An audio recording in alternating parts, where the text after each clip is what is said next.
है सर। तो मैं आपसे इस बात पर, इस शेर पर अपनी बात को खत्म कर रहा हूं सर। आप भी उर्दू दां हैं जी। मसीहाओं को जब भी आवाज दी है, अहमद फराज का शेर है जी जी। मसीहाओं को जब भी आवाज दी है पलट कर आगे हर बार कातिल। मसीहाओं को जब भी आवाज दी है पलट कर आगे हर बार कातिल।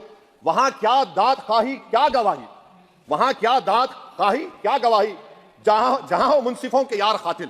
जी जी जी। असदुद्दीन ओवैसी जी। मोहतरम चेयरमैन साहब, आपका बेहद शुक्रिया कि आपने मुझे सदर जमहूरिया के खुतबे पर बोलने का मौका दिया। सर, मैं हस्ब आदत और हस्ब रिवायत इसकी मुखालिफत में खड़ा हूँ और सदर जमहूरिया के खुतबे को अगर आप देखेंगे सर, तो उसमें पूरे खुतबे में लफ्ज़ मुसलमान तो छोड़िए, लफ्ज़ अक़लियत भी इस्तेमाल नहीं हुआ है। और मैं बड़ी जिम्मेदारी के साथ आपके सामने अर्ज़ कर रहा हूँ कि भारत में 14% मुसलमान जो आबादी के लिहाज से 17 करोड़ आते हैं, वो आज पिछले 10 साल में नरेंद्र मोदी की सरकार में अपने आप को एक गैर यकीनी कैफियत में पाते हैं। अपने सोचते हैं कि हमारी शनाख्त को ख़तरा है, हमारे वजूद को ख़तरा है। और मैं बड़ी जिम्मेदारी के साथ कह रहा हूँ कि जज्बात में लाए बगैर कह रहा हूँ कि आज 17 करोड़ मुसलमान अपने आप को ऐसा समझते हैं कि जिस ज़माने में हिटलर के ज़माने में यहूदी अपने आप को समझते थे। और उसकी मैं बताता हूँ क्यों समझते हैं, बताता हूँ आपको चंद मिनट में। सर, मिसाल के तौर पर आप देखिए, खुतबे सदारत के हिस्से तहरीर का 32वां पैराग्राफ, 32 पैराग्राफ में ड्रॉप आउट रेट का जिक्र हुआ, स्कूलों में इंदराज एंड एनरोलमेंट का जिक्र हुआ, एससीज का नाम लिया गया, एसटीज का नाम लिया गया, ओबीसीज का नाम लिया गया, लफ्ज़ अक़लियत का नाम नहीं लिया गया, मुसलमान तो छोड़िए। और सबसे ज़्यादा ड्रॉप आउट इस मुल्क में अगर स्कूलों में है तो मुसलमानों में है। सबसे कम एनरोलमेंट अगर है तो मुसलमानों में, हायर एजुकेशन में। गवर्नमेंट का डेटा है सर कि मुसलमानों का जो स्टूडेंट ड्रॉप आउट है वो 14.42 से क्लास 1 से शुरू होता और वो क्लास 6 और 8 को पहुंचे अब तक वो 10.76 को पहुंचता है। ये गवर्नमेंट का डेटा है। यानी क्लास 1 से क्लास 6 से 8 तक ये हाल है। आपने क्या किया सर इस बजट में? प्री मैट्रिक स्कॉलरशिप को सिर्फ 9th क्लास तक महदूद कर दिया और इसमें आपने पैसे कम कर दिए प्री मैट्रिक स्कॉलरशिप में। और सर 2022-23 का बजट आप देखिए, 5026 करोड़ रुपए दिए गए थे, जिसमें से सिर्फ 663 करोड़ इस्तेमाल हुए। अब आप आ जाइए सर, AISHE का डेटा है कि हायर एजुकेशन में मुसलमानों का 8.5 ड्रॉप आउट रेट हुआ है। 2020-21 में गवर्नमेंट का डेटा बता रहा है कि 1,80,000 मुसलमान हायर एजुकेशन में नहीं है। प्री मैट्रिक स्कॉलरशिप को आपने 423 करोड़ था, उसको आपने इस साल 326 कर दिया।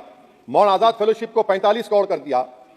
MCM जो 44 करोड़ था 33 करोड़ कर दिया। बताइए, जो सबसे ज्यादा जिसका कम्युनिटी का ड्रॉप आउट रेट है और जो हायर एजुकेशन नहीं, उससे आप ये बर्ताव करते हैं। सर, दूसरी बात यह है कि हम ये देख रहे हैं कि 10 साल में इस सरकार में कोई हद नहीं छोड़ी है गलत हुक्मरानी की, नफरतों को भड़काने की, कोई हद नहीं छोड़ी गलत फहमियों को फैलाने की, और कोई हद नहीं छोड़ी इस मुल्क के अवाम नास को तर्क करने की। इस 10 साल में हमने क्या देखा सर? जमहूरियत हमारे वतन अजीज की को बचाना बहुत जरूरी है। ये गरीबों के लिए और कमजोरों की बहुत बड़ी ताकत है। मगर 10 साल में, 9.5 साल में क्या हुआ? सिर्फ एक शख्स को मजबूत कर दिया गया, एक मजहब को मजबूत कर दिया गया, एक आइडियोलॉजी, एक नजरिए को मजबूत कर दिया गया, एक शनाख्त को सब शनाख्त के आगे दूसरी शनाख्तों को मिटाने की कोशिश की गई, एक जबान को मजबूत कर दिया गया। तो हमारी जमहूरियत तो खोखली हो चुकी है। और सर, कोई भी हुकूमत और पार्टी सिर्फ जबर और इस्तेसाल पर कायम नहीं रह सकती है सर। दूसरा पॉइंट सर जो मैं आपके सामने अर्ज करना चाह रहा हूं, CAA के कानून के ताल्लुक से मरकजी एक वजीर ने अखबार में बयान दिया कि हम 8 दिन में करने वाले हैं। आप 8 दिन में करेंगे, 8 दिन में एहतजाज शुरू होगा मुल्क के कोने कोने में। आप CAA को मजहब से खत्म कर दीजिए, मजहब से जोड़ेंगे तो आपका इरादा बुरा है। आप भारत की अक़लियतों को, भारत के मुसलमानों को, दलितों को आप परेशान करने का आपका इरादा है।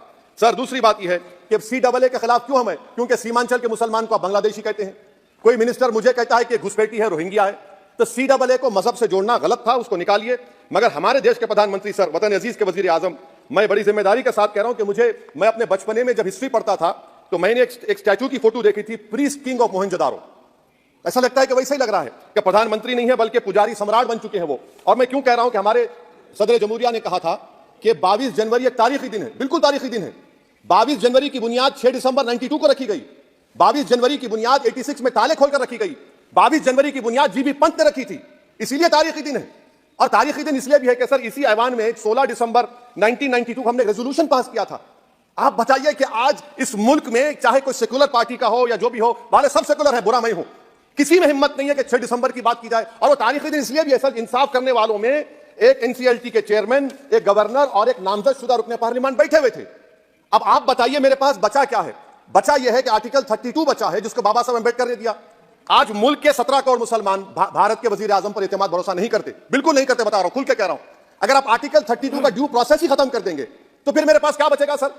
क्या बचेगा? मैं इतना खड़े होकर वो सुप्रीम कोर्ट के मायानाज बेबाक वकील दुष्यंत दवे की तरह तो नहीं कह सकता। मुझे आज भी रूल ऑफ लॉ में भरोसा है, मुझे आज भी कानून पर, संविधान पर भरोसा है, मगर ड्यू प्रोसेस तो फॉलो होना चाहिए। ड्यू प्रोसेस फॉलो नहीं हो रहा। एक तारीखी दिन 22 जनवरी था, एक तारीखी दिन 31 जनवरी था। सर रात के अंधेरे में अपील किए बगैर आप आरे लेकर रास्ता खोल देते हैं। क्या पैगाम दे रहे हैं सर? 600 साल की मेहरौली की मस्जिद को बगैर को नोटिस दिए आपने डिमोलिश कर दिया। मैं जिम्मेदारी के साथ कह रहा हूं कि भारत के प्रधानमंत्री और उनकी सरकार भारत के मुसलमानों से उनकी शनाख्त को छीनना चाहते हैं। ख्वाजा अजमेरी के आस्थाने पर चादर बिछाइए, मगर आप जो चादर मुझसे छीनना चाह रहे हैं, मेरी मस्जिद है, आप हर मस्जिद को छीनना चाहते हैं। आप बताइए 17 करोड़ मुसलमानों को क्या पैगाम दे रहे हैं आप कि आप हर मस्जिद को छीन लेंगे मुझसे? फिर मेरा वजूद किस माने रखता है? मेरा शनाख्त क्या माने रखता है? रूल ऑफ लॉ क्या माने? अच्छा 1991 के प्लेसेस ऑफ वर्शिप एक्ट पर क्यों नहीं बोलते आप लोग? आप उस पर कायम है नहीं है। आप 500 साल की बात करते हैं। मैं आपसे कहता हूं भाई 500 साल पे मत जाइए, बौद्ध पे जाइए, जैनिज्म पे जाइए, शैविज्म पे जाइए, कहां रुकेंगे? अरे इस देश को आजादी मिली 47 में, संविधान मिला हमको बाबा साहब अंबेडकर का बराबरी का। उससे पहले तो राजा रजवाड़े थे, जमहूरियत नहीं थी, लोकतंत्र नहीं था, मगर आप उसको उस बारे में लेके जाते हैं। अरे 500 साल आगे क्या होगा बताइए? आप किसी एक सिविलाइजेशन, सर अंग्रेजी में किसी ने कहा था civilisation can not be rewritten by hatred, history can not be corrected by demolition.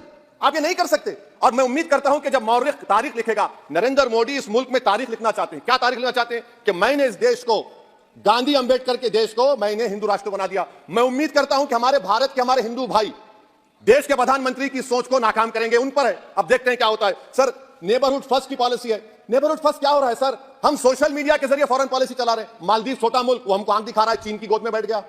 हमारे लद्दाख में हमारे जो लोग जानवर को लेकर घास चराए जाते हैं, वहां पर चीन की आर्मी आके रोक रही। बताइए, बांग्लादेश चीन की गोद में बैठा हुआ है। आप गैलेंट्री अवार्ड दे रहे हैं, क्यों दे रहे हैं? कि चीन बैठा हुआ है। तो आपका बफर जोन गया कहां भाई साहब? आपका बफर जोन तो कहां गया नहीं मालूम, गायब हो गया बफर जोन। और दूसरी बात सर, आप ये भी देख लीजिए कि यहां पर मैं आपको इंपॉर्टेंट पॉइंट बताना चाह रहा हूं सर। ये हम बोलते हैं India middle east economic corridor, कितना पैसा है बताइए? वो नहीं बताया जाता। अच्छा सर, सबसे तकलीफ दे बात मेरे लिए है कि भारत ने यूनेस्को का इलेक्शन पाकिस्तान से हार गया। हम पाकिस्तान से हार गए, ये आपकी फॉरेन पॉलिसी है। यूनेस्को के इलेक्शन पाकिस्तान से हार गए। अच्छा मामला इजराइल का, फलस्तीन का, गाजा का आया, अक्टूबर में 10,000 लोग मर गए, हमने यूएन में सीज फायर की तारीफ नहीं की। दिसंबर आया 20,000 मर गए, तो हमने तारीफ कर दी। क्यों तारीफ की? क्योंकि ग्लोबल साउथ को हमको फॉलो करना पड़ रहा है। भारत ग्लोबल साउथ को फॉलो कर रहा है। मेरे तकलीफ दे बात है, ये आपकी नाकामी का बहुत बड़ा सबूत है। इसीलिए हम बता रहे हैं कि यह सरकार की बहुत से नाकामी। अलीगढ़ मुस्लिम यूनिवर्सिटी, आखिरी पॉइंट, अलीगढ़ मुस्लिम यूनिवर्सिटी, सर आप उत्तर प्रदेश से आते हैं सर। 81 में एक्ट पास हुआ, हमारा लॉ ऑफिसर कोर्ट में कहता है कि मैं पार्लियामेंट के एक्ट को नहीं मानता। कैसे नहीं मानते सर? क्या नरेंद्र मोदी ने पार्लियामेंट को नॉमिनेट किया या पार्लियामेंट ने नरेंद्र मोदी का प्रधानमंत्री बनाया? बताइए। 81 के एक्ट को नहीं मानते सर। दो ही तो सेंट्रल यूनिवर्सिटी है मुसलमानों के, 1,80,000 आप ही के सरकार के दौर में मुसलमान हायर एजुकेशन निकल गए। आप अलीगढ़ मुस्लिम से छीनना चाह रहे हैं। Theory of separation of powers में एग्जीक्यूटिव हमको डिक्टेट करेगा। मेरी आवाज तो पार्लियामेंट है, अब मेरी आवाज के खिलाफ एग्जीक्यूटिव सुप्रीम कोर्ट में बोलता है। अलीगढ़ मुस्लिम यूनिवर्सिटी से इतनी नफरत क्यों है आपको? वहां पर तो हिंदू भाई भी पढ़ते हैं सर। ये अलीगढ़ मुस्लिम यूनिवर्सिटी का मामला है सर। तो मैं आपसे इस बात पर, इस शेर पर अपनी बात को खत्म कर रहा हूं सर। आप भी उर्दू दां हैं जी। मसीहाओं को जब भी आवाज दी है, अहमद फराज का शेर है जी जी। मसीहाओं को जब भी आवाज दी है पलट कर आगे हर बार कातिल। मसीहाओं को जब भी आवाज दी है पलट कर आगे हर बार कातिल। वहां क्या दाद खाही क्या गवाही, वहां क्या दाद खाही क्या गवाही, जहां हो मुंसिफों के यार कातिल। सर मैं फिर से हुकूमत से मुतालबा करता हूं कि अल्पसंख्यक समाज के बजट के स्कॉलरशिप को आप डिमांड ड्रिवन करिए। भारत के प्रधानमंत्री प्रधान सेवक रहिए, आप कोई प्रीस किंग मत बन जाइए। आप जीतेंगे, कौन जीतेंगे देश तय करेगा। मगर याद रखिए 17 करोड़ मुसलमान आज गम और गुस्से में हैं और इस बात को महसूस कर रहे हैं, कि प्रधानमंत्री को हम नोट नहीं दिए मगर हमारा प्रधानमंत्री है। आखिर ये प्रधानमंत्री 17 करोड़ मुसलमानों की उनकी शनाख्त को कैसे मिटा रहे हैं, कैसे उनको आप मार्जिनलाइज कर रहे हैं। इसीलिए सर मैं उम्मीद करता हूं कि हमारे सेक्युलरिज्म जो है, वो मैं पॉलिटिकल सेक्युलरिज्म कभी नहीं माना, जो सेक्युलरिज्म संविधान में लिखा गया उसकी हिफाजत करेंगे। मुल्क अहम है, वरना याद रखिए आप चुनाव जीते या हारे, मगर अगर आप 17 करोड़ एक जनता को आप गैर यकीनी कैफियत पैदा कर देंगे, ये देश के हित में नहीं होगा। बल्कि हम तो उम्मीद कर रहे हैं कि ड्यू प्रोसेस अदालत फॉलो करेगी। अदालत अगर एक तरफा फैसले करेगी तो गलत होगा सर। बहुत बहुत शुक्रिया।